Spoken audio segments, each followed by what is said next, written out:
Hi, I'm Dr. John Neustadt, president and founder of Nutritional Biochemistry Incorporated, NBI, and I am coming to you again today in another Facebook Live video to talk about health.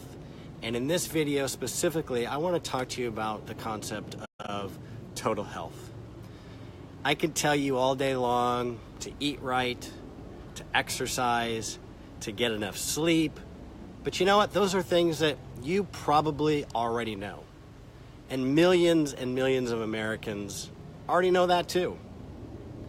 But despite the fact that those pillars of health, moving your body with exercise, getting enough sleep, and eating healthy are known by pretty much everybody, in this country over 4 billion prescriptions for medications were written last year.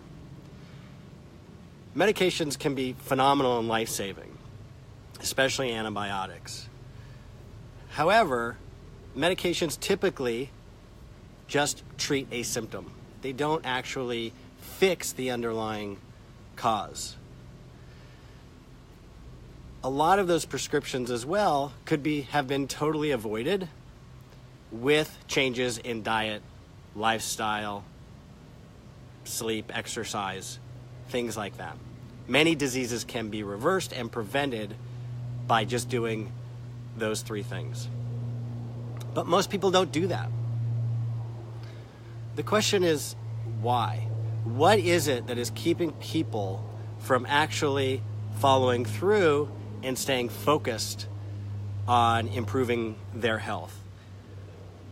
And the bottom line, I've given this a lot of thought, is it all comes down to what's between your ears. Your mindset. Most people don't seem to have a really clear vision of what they want. They may have it on a very narrow level. For example, they're in pain and I need to do something to get out of pain. So I'm going to start stretching. Or they're going to say, I've got to lose 10 pounds, so I'm going to go on a diet. And they focus on that very narrow goal. And a lot of times what happens once they reach that goal is they fall back, and people fall back into some of their old habits. What I learned, and it took me actually with my mother dying a few years ago, it was a big shift for me. I had found myself doing things that were incredibly active, and physically I had been healthy. I used to be a rock climber when I was in college, and I ended up climbing Mount Rainier. I could go jogging for 9 miles. Physically, I was in great shape. But what would happen is that when I would hit a goal, I then wouldn't have the next goal to get to. I didn't have a really clear vision of what I wanted, and I would go, in a way, hopscotching from goal to goal. Or when it comes to emotional issues in my life, I would start to deal with that when it became too painful, when there would be a problem in a relationship. Then I would deal with it, and then I would stop. When my mom passed away, it really got me thinking, and unfortunately, that was the opportunity for me to sit back and say, wait a minute, I really want health in and of itself and personal development in and of itself to be the goal. When you step back and you take a look at your life and the different components of your life that make up total health, physical, emotional, spiritual, and mental. Those 4 components make up total health. And when you step back and take a breath and say, okay, what do I want those to look like? You may not have an answer. And it's okay not to have the answer. If you make health the goal in and of itself, and you make that your focus, you can start the process of moving in the direction in all of those areas of health. Health is a process. Health is not the goal that you will attain and then stop. We'll stop when we're dead. We'll stop when we're no longer breathing. So you can learn all you want about diet. You can learn all you want about exercise. You can learn all you want about spirituality and prayer. But what is motivating you to implement those in your life on a daily basis? Having a clear definition of how you want to live and what you want to be is going to then motivate you to focus on how to reach those goals. You don't have to know how you're going to get there. You just need to know why. So for me, for example, it's about just growing old healthy, being strong, be able to do stuff with my kids, and hopefully, God willing, one day with my grandkids, being able to travel with my wife, being able to be emotionally present with her and my kids. And it may be very difficult to understand how you're going to focus on all those areas of your life every day, but you don't need to. Set your goal, set your vision for what it is you want, how you're going to get there. You will figure out. It doesn't have to happen overnight. As I said, health is a process, so it happens over time.